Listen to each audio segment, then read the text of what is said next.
What's up, everybody? Anton Kraly here from dropshiplifestyle.com. And in this video, I'm going to be covering what I'm calling the ultimate guide to dropshipping suppliers in 2026. And specifically with our whiteboard here, we're going to be diving into 3 different topics. First, I'm going to be talking about different dropship supplier types. Then we're going to move on to actually how to find dropship suppliers. And finally, we're going to cover how to contact these suppliers to have the best chances of becoming an authorized retailer, meaning you're actually approved to sell their products. So to start, let's talk about different dropship supplier types, because as you probably know, dropshipping is a very broad term. There are many different ways to do dropshipping, and there's many different types of suppliers you could sell for as a dropshipper. Now, the first way that a lot of people end up finding their suppliers is through directories, okay? So this would be the first method. And with a directory, you're basically going on Google and searching for dropship suppliers or products to dropship, any related keyword like that.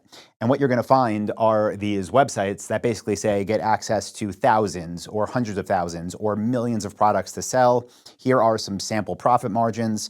Pay us X amount of dollars a month, a year, however they charge, and you'll have access to sell all these products on your online store, right? So this is how most people find their suppliers if they don't know what they don't know, but don't worry, we're gonna be talking more about that throughout this video. Now, the second supplier type that is still very popular is what is known as POD, and that stands for print on demand. Now, this again is dropshipping. Again, dropshipping is a very broad term with multiple kind of businesses you can run through it. But print on demand means you are selling products typically with unique designs on them. When somebody orders from you, it gets sent to the supplier who then prints your logo, your image, your graphic design, whatever it is, onto a shirt, a mug, a beach tote, whatever, and they ship it to the customer. Again, technically drop shipping, and if you go on Google and again search for print on demand, you're gonna find a dozen companies that can do this for you. Okay, so that's another supplier type. Now, the third one is what I refer to as direct, and what this means is the companies that you sell for, you are actually working with directly. You're not working with them through a directory. Again, you're working with them directly, and I'll talk more about that as we move on. And just know this is the method of dropshipping that I use. Print on demand will do for fun sometimes. You know, if you build a big brand in any niche and you want to offer people shirts with your logo or cool phrases on it, kind of like to build your brand up, have people that support you get your merch. This isn't a bad thing to add on to your business, but just know it's not a moneymaker, right? It's more for fun. It's not something that's gonna allow you to have a real second income or even replace your full-time income, at least not for 99.9% of people that try it. Now, direct, let's talk about this, because again, this is where my expertise is. This is what I've been doing for almost 20 years. This is what I help people do at dropshiplifestyle.com. And direct means you are finding brands that actually make the types of products that you want to sell. You are reaching out to them, again, directly. You are becoming an authorized retailer to sell your products. After that, they send you their product information. You can upload it to your online store. You sell it. When you get orders, you send it to your contact at brand A. If it's a product for brand A, you send it to brand B. If it's a product from brand B, et cetera, right? They charge you wholesale, they ship the product to your customer. The money you make is the difference between what you sell it for and what you pay wholesale. So just know in this video or anything you see from me at Dropship Lifestyle, I am talking about this method and this supplier type. With POD, again, you could do it for fun, but it's not really going to be a moneymaker, so don't even bother with those suppliers until you're making enough money where you are comfortable and happy and you just want to do something else for fun. And directories, even though it seems like the easy route, the problem with these is these suppliers, again, you pay for access to them, and they are middlemen who mark the products up. So let's just say there was one hypothetical brand, we'll call them brand A, and brand A, you became directly approved to sell for them. Maybe the product was a standing desk. I have one over here.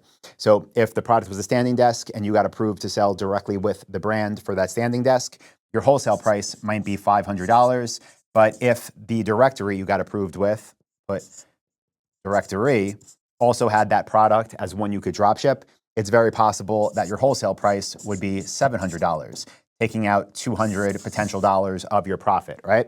So directories, even though it seems like, oh, this is so easy, again, don't do it. It is not worth your time. Yes, you can list a lot of products with a snap of a finger, but we care about profits, not just how many products we offer. So we're going direct here.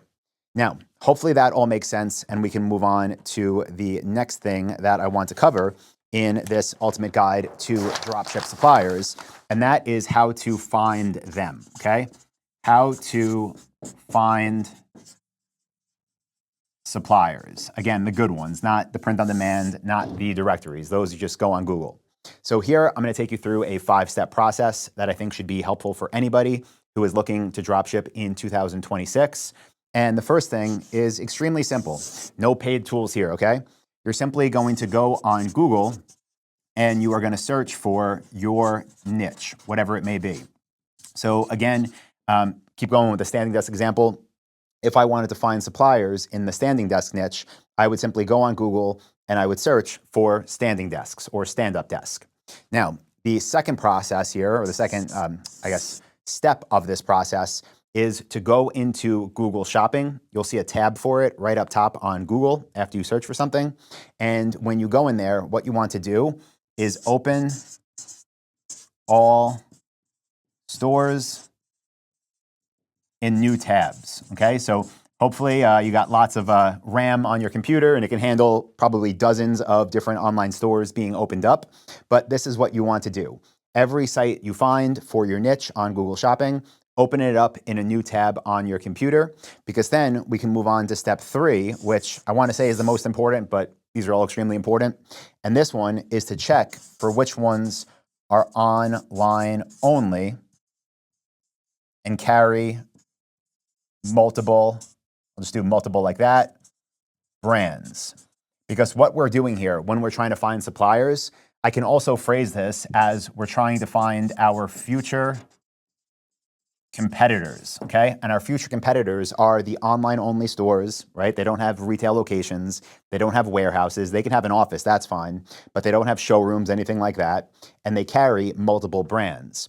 Because if we can find that in our niche, these websites, these online stores that meet this criteria, we know, again, they are our future competitors, and we know that we can source our brands that we're eventually going to sell for from their websites. So step 4 in this process is to look for those brands, okay?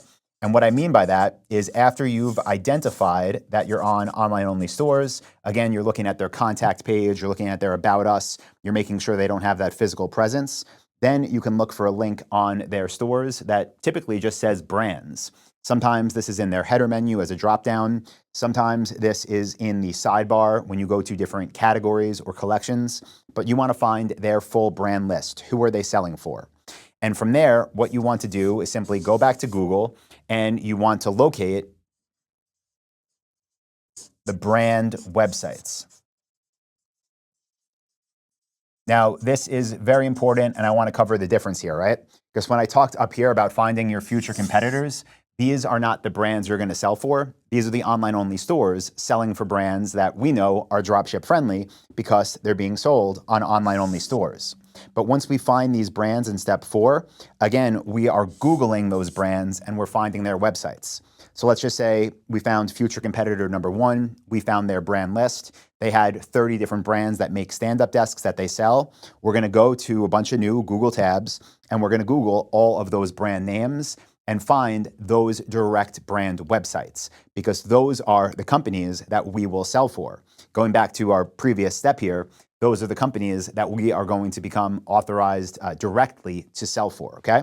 So this is how we find suppliers. Simple Google searches, simply diving in to our future competitors, pulling the brand lists that they sell for, because we know they work with online-only stores, and then locating those brand websites. Now, next step is how to contact those suppliers. So for this, I have another 5-step system that I'm going to take you through. Again, it is extremely simple and straightforward, but you should follow this in order, just like everything else. Again, I've been doing this stuff almost 20 years, and trust me when I say I follow the same process every time I do this. So the first thing you want to do here is create a spreadsheet. You can use Excel, you can use, Apple numbers, you can use Google Drive and make a new sheet. But you want to make a spreadsheet where in the first column, in column A, you're adding in all of those brands that you found on your future competitor lists. Now, what you're going to do in the second column, so column A is all the brand names, column B is going to be all of their websites, the websites you found in the previous step. Column C is going to be the phone numbers that you find on those brand websites so you can reach out to them. And then the next column, column D, is going to be their email addresses if you find email addresses to reach out to on their brand websites. Now, I like to do this first at this step. So by the time we get to actually contacting them, we have all of our data organized, nice and clean, column by column for all of our potential suppliers. So when it's time to reach out, we can simply work our list. So that's step one, make that list.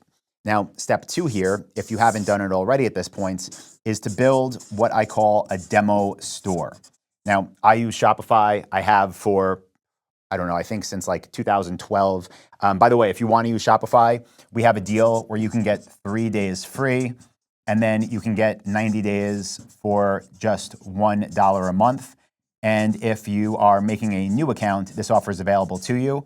You can get it at DSL for Dropship Lifestyle.life/Shopify. Okay, so I'll put that link in the comments as well for this episode. But if you need to make a new account, you could do it there.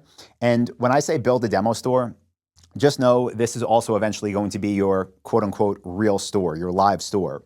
But when it's in demo store mode, the only difference is we don't have any real products to list on it yet. So we upload what I call demo products. I would go, example, again, in the standing desk niche, I would go to Gemini, I'd use Nano Banana. I would say generate stock photos of standing desks, and I would make simple product pages for them.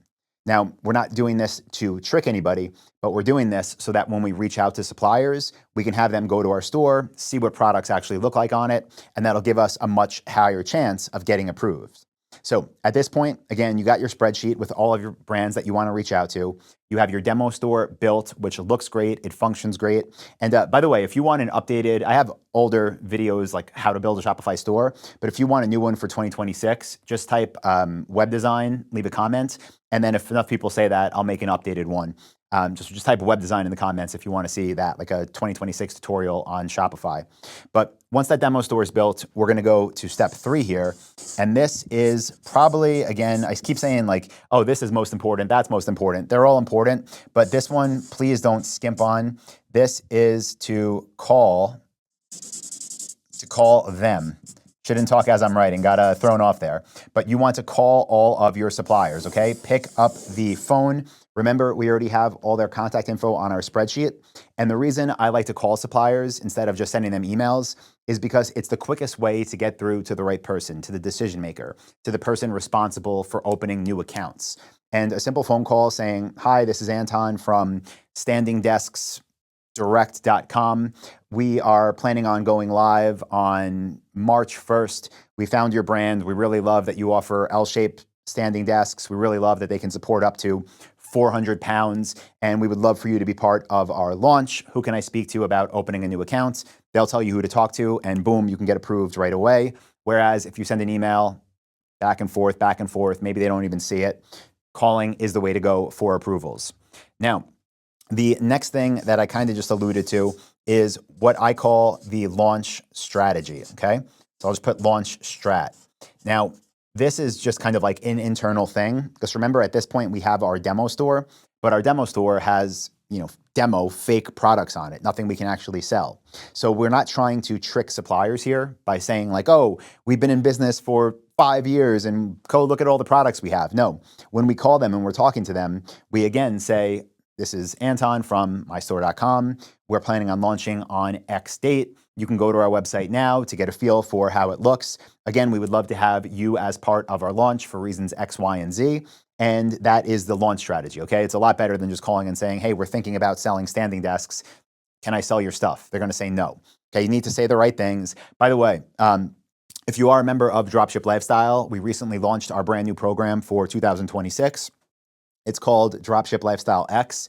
And in module 4 of that program, we actually built a new software where you enter your information, your name, your email, your phone number, your website address, and then you enter your supplier's information, and it literally generates an entire contact plan for you, showing exactly what to say and when to say it. So if you're a member of Dropship Lifestyle and you haven't seen X yet, get in the members area. It's awesome. It's live now. Okay, next thing, final thing here that I want to mention, 5, is take notes. This is so important. So you should have at least 20 brands that you are having on your spreadsheet. So I'm just going to put 20 here.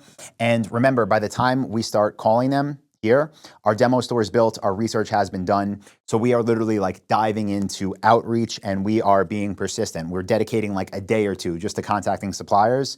And you're gonna, call people and they're gonna say, oh, great to hear from you. Yeah, you should speak to Mike. Mike's actually on lunch right now. Call back in an hour. Okay, well then let's just say you didn't take a note on that. You called 3 more suppliers within that hour. You'd forget that you were supposed to, reach back out to Mike in an hour, right? So I talked before about the columns in your spreadsheet. Add another column, I think we're up to column E by now, call it notes. And then if you spoke to somebody that said call back in an hour, the person you want to speak to is Mike, that's in your notes section. You could follow up. If you called the 5th supplier on your list and they said, oh, wow, your site looks great. We would love to work together, but we have a requirement that all of our online retailers need to have at least 10,000 website visitors every month. Please contact us once you get there, and we'd love to have you on board. Okay, thank you, appreciate that. I'll definitely reach back out. Then in the notes section for that supplier, the note would be contact when we reach 10,000 monthly visitors.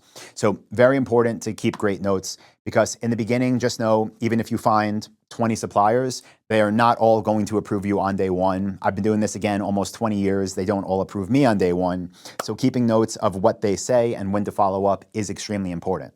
But that's going to do it for this lesson, guys. If you want more in-depth training and you're not part of Dropship Lifestyle, you can go to dropshipwebinar.com, DROPSHIP webinar.com, where I have a free training for you. It's about 90 minutes long, where we go much deeper into all of this, plus a whole lot more like traffic. And if you're not sure what you're going to sell, I recently published a new video sharing the top 10 niches of 2026, which I'll also link in the cards up here and in the video description. So as always, hope you got value. Let me know again if you want to see that 2026 Shopify tutorial by commenting web design below. And I will be back shortly with another lesson helping you dropship profitably in 2026. See you there.